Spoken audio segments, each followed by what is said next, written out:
نماز عید 2 رکعات کے اوپر مشتمل ہے.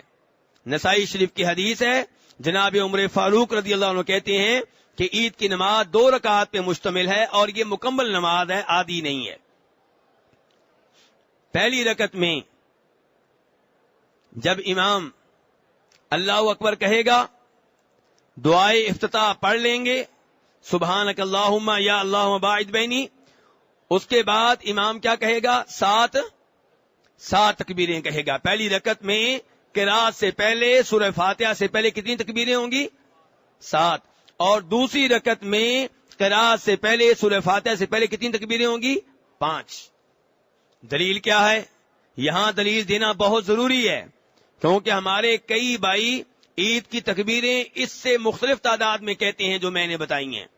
لیکن مسجد نبوی میں پہلی رکعت میں 7 تکبیریں ہوتی ہیں, رکوع کی تکبیر کے علاوہ, تکبیر تحریمہ کے علاوہ, اور دوسری رکعت میں 5 تکبیریں ہوتی ہیں رکوع کی تکبیر کے علاوہ. دلیل کیا ہے؟ 2 حدیثیں ہیں اس معاملے میں. پہلی حدیث جناب عائشہ رضی اللہ عنہ کی, دوسری حدیث جو ہے عمر بن شعیب عن ابیہ عن جدہ کی. دونوں حدیثوں کا خلاصہ یہ ہے, دونوں ابو داؤد میں آتی ہیں, دونوں درست ہیں کہ نبی علیہ الصلوۃ والسلام پہلی رکعت میں 7 تکبیریں کہتے تھے, دوسری رکعت میں 5 تکبیریں کہتے تھے رکوع کی تکبیرات کے علاوہ. پہلی رکعت میں سورہ فاتحہ کے بعد سنت طریقہ یہ ہے کہ کون سی سورت پڑھی جائے؟ حل اتاک سبح اسم ربک الاعلی. اور دوسری رکعت میں کون سی پڑھی جائے؟ حل اتاک حدیث الغاشیہ. یہ سنت ہے نبی علیہ الصلوۃ والسلام کی. اور آپ کی سنت یہ ہے کہ عید کے موقع پہ پہلے نماز ادا کی جائے گی, بعد میں خطبہ عید ہوگا.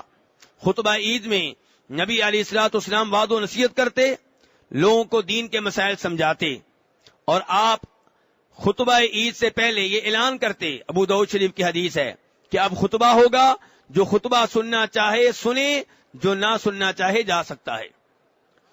تو نماز عید ضروری ہے, خطبہ عید ضروری نہیں ہے. لیکن خطبہ عید میں شور کرنا کتنا ثواب ملے گا اس کے اوپر؟ جی, خطبہ عید سننا تو ضروری نہیں ہے, لیکن جب نہیں سننا تو شور شرابہ کریں, دوسروں کو بھی نہ سننے دیں, اس کا کتنا ثواب ملے گا؟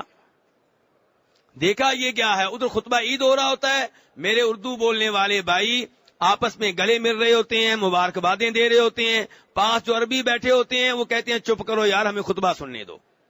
تو نہیں میرے بھائی, اگر آپ خطبہ نہیں سننا چاہتے آپ جا سکتے ہیں, لیکن یہ کہ وہاں بیٹھ کے آپ شور شرابہ کریں, دوسروں کو بھی نہ سننے دیں, دوسروں کو بھی مشغول کر دیں, یہ مناسب نہیں ہے. نماز عید کے بعد ایک دوسرے کو تقبل اللہ منا ومنکم کہہ کے مبارکباد دی جا سکتی ہے. صحابہ کرام کا یہ معمول تھا.